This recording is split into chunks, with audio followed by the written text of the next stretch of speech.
পঞ্চম দফার ভোটে রক্ত ঝরল হাওড়ায়। তৃণমূল বিজেপি সংঘর্ষে একেবারে উত্তপ্ত উনসানি।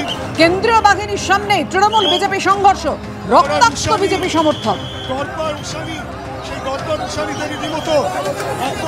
সেন্ট্রাল ফোর্স রয়েছে, রাজ্য পুলিশ রয়েছে, কিন্তু তারপরে উত্তপ্ত পরিস্থিতি, মারামারি পরিস্থিতি রয়েছে। মারামারি পরিস্থিতি, একে অপরের বিরুদ্ধে অভিযোগ করছে বিজেপি এবং তৃণমূল। বাইরের ছেলেরা বেলতে চলে গেছে।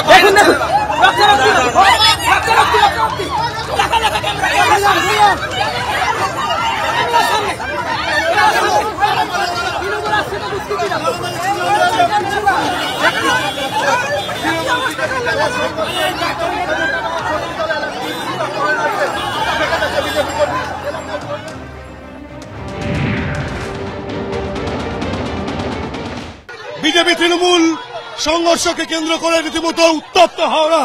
এখানে রীতিমতো দুতরফে বিশাল মারামারি, একে অপরকে মারধর করা হয়েছে, একে অপরের বিরুদ্ধে অভিযোগ, এবং এই অভিযোগকে কেন্দ্র করে রীতিমতো যে চিত্র দেখা যাচ্ছে, আক্রান্ত হয়েছে বিজেপি কর্মী, যার মাথা ফাটিয়ে দেওয়া হয়েছে।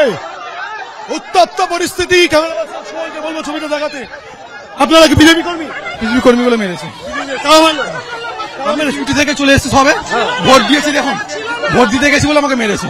এই ঝামেলা সকালবেলা ছোট্ট ঝামেলা হয়েছিল, ওরা ঝামেলাটা বড় করলে এখানে ঝামেলা পুরো মিটে গেছিল। কোনো ঝামেলা কি তৃণমূল না ভোট দিলে আমি এখান থেকে যাচ্ছি, আমি এখানে যাচ্ছি। সুতরাং এখানে যেটা বোঝা যাচ্ছে রীতিমতো উত্তপ্ত পরিস্থিতি, এবং এখানে কিন্তু রীতিমতো ভাঙচুরের ঘটনা ঘটেছে, এবং বিজেপির অভিযোগ তৃণমূল আশ্রিত দুষ্কৃতীরা তাদেরকে মারধর করে। যে চিত্র দেখা গেল পুলিশের সামনে, সেন্ট্রাল ফোর্সের সামনে, সেখানেও কিন্তু মারামারি হয়।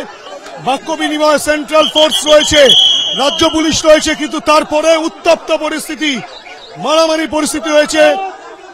মারামারির পরিস্থিতি, একে অপরের বিরুদ্ধে অভিযোগ করছে বিজেপি এবং তৃণমূল।